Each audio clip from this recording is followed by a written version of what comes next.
Do not attempt the techniques you are about to see without consulting a professional. On this episode of The Dog Whisperer. He has some sort of trigger, like the doorbell ringing or a foot in his face. He'll growl and bark and show his teeth. I'm more scared that I'm gonna get bitten, and especially now with the baby.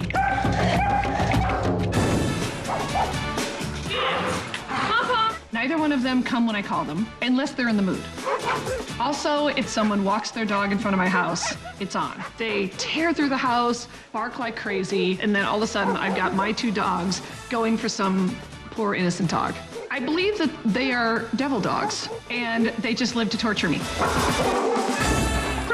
Any kind of stimulus, any kind of movement, God forbid a dog was to come nearby, she just becomes crazy.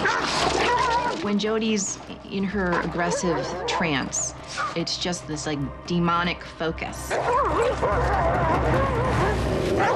When good dogs go bad, there's one man who's their best friend. Cesar Millan. No dog is too much for me to handle. I rehabilitate dogs, I train people. I am the Dog Whisperer.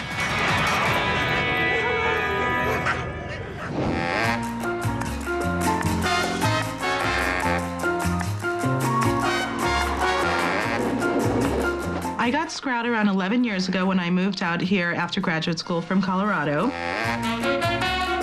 Hey! We were gonna name him Sprout, because back then he kind of looked like a sprout. But my roommate at the time said that that's a really common name for dogs and that we should call him Sprout. I remember when I met Sprout, it was my second date with Leora. And Leora had tried to warn me that Sprout was a bit different. I thought, okay, you know, I brought some treats with me. I figured if I befriended Sprout that I could get on Leora's good side.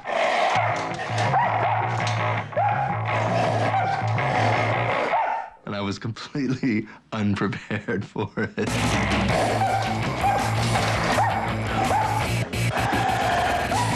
It's pretty shocking when I think people first meet the dog to hear him, especially how he talks.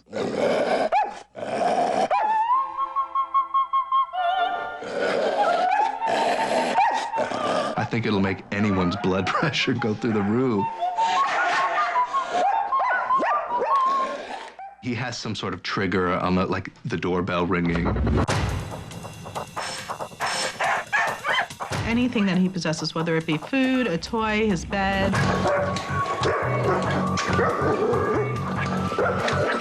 Or a foot in his face.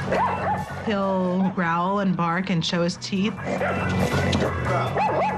I'm almost sure that fire's gonna come out of his mouth.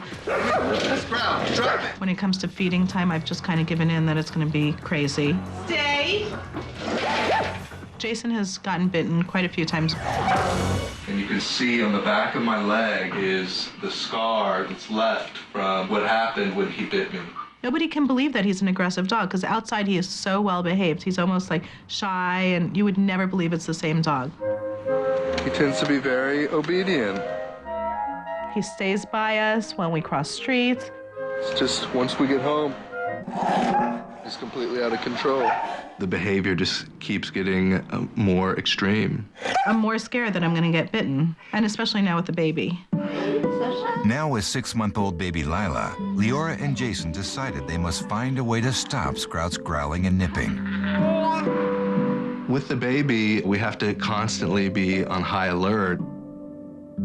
I love Sprout with all my heart, but I can't put my baby in danger. My wife was visiting the East Coast with the baby, and, you know, I honestly thought about putting the dog down. I don't know what to do. I just can't live like this anymore, and it's disrupting my relationship with my husband. We get into fights about it, and that's just ridiculous. I just want a normal dog. I do feel like we're at our wits' end, that Cesar is probably our last hope with the dog. Known for his ability to turn around last chance canines, Caesar believes that whatever their ages and problems, the vast majority of dogs can become model citizens with proper energy and training. So how can I help you? Sprout is, he's been a part of Leora's life since I've known her, and he really focuses his aggression towards me. But he does it with me as well, and I'm the main person who feeds him, so he definitely does it with me when it comes to food or treats. He pretty much says, I'm going to bite you if you get any closer. And what do you do? Sometimes I feel like he's an old dog, he's not going to learn new tricks. I'll just let it go and leave. How long do you know him? I've known him for 11 years. So you have been the same since adolescent stage until today? Yes. But his aggression has intensified? Yes. Which is normal because he matures, and the older you get, the more set in your ways you get. But you think it's possible to rehabilitate a senior? Dogs, yes. Humans, I don't know. Yeah. You know what I mean? And the animal world is all about instincts. Right. Animals follow instinctual pack leader. So this is what is missing. Once they meet somebody who knows how to talk in a way, or communicate, or block this behavior, he lets it go. Good luck. Well, thank you. That's bad energy. My by the way. friend said, I'm sorry. It's not about good luck. This is when you believe in possibilities. Trust me, if I didn't believe in possibilities, this dog would no longer be with us. Right. You know, Jason wanted to get rid of the dog when we were about to have the baby. I was like, no, there is hope. Yeah. So that's the energy that I like. Yeah, I know. I just, I told my friends that you were coming, and they were all like, all right, let's start betting. Who's going to win, the dog or Caesar? Well, what's the betting? They've all been betting that Sprout's going to win. Well, this is very, very nice. This is another case that people make bets against me. What's wrong with you? Keep your mind open. You got to give me good energy. Caesar asks Leora and Jason to wait in another room so that Sprout won't be influenced by their energy. So apparently, Sprout becomes very possessive of his bed and definitely very possessive of toy and a chew bone. So here we go, the Western thing. In cases like Sprout, once he gets to the object, that makes him very powerful.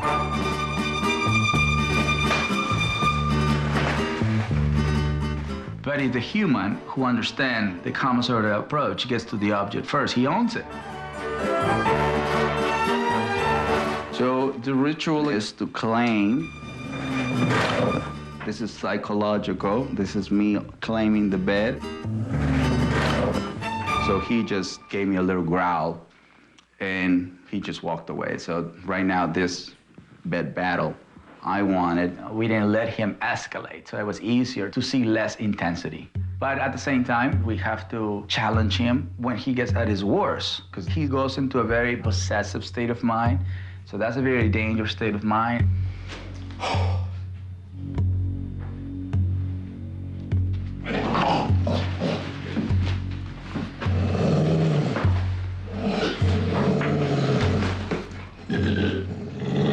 And I was in front of a dog that sounded really bad, like it was some demon inside him.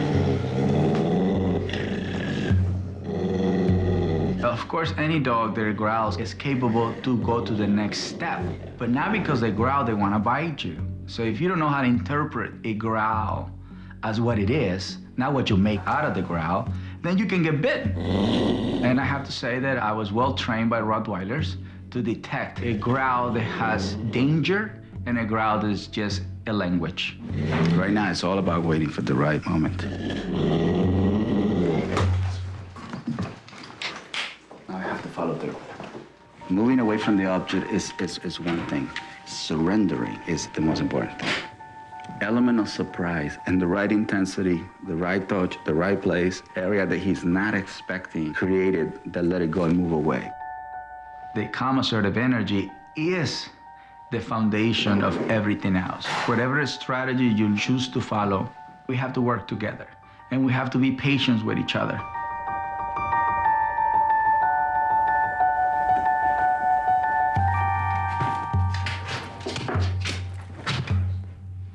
Yeah, that's what I was looking for. So we have right now avoidance, submission. We don't have fight. That's really good. It's pretty good. He's walking away. That never happened in his life. That's beauty. I like that. Calm sort of energy can create something that for 11 years nobody saw. Once he establishes a bond between himself and the newly submissive Sprout, Caesar invites Leora and Jason into the room. So this is what he have to do with the bone. How did you get him to do that? Just watching him in action was amazing. I never thought it was possible. Since Sprout is showing improvement, Caesar starts the retraining of his owners. Sit.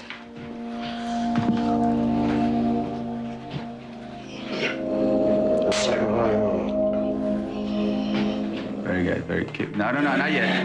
Not yet, not yet. Okay. Not yet.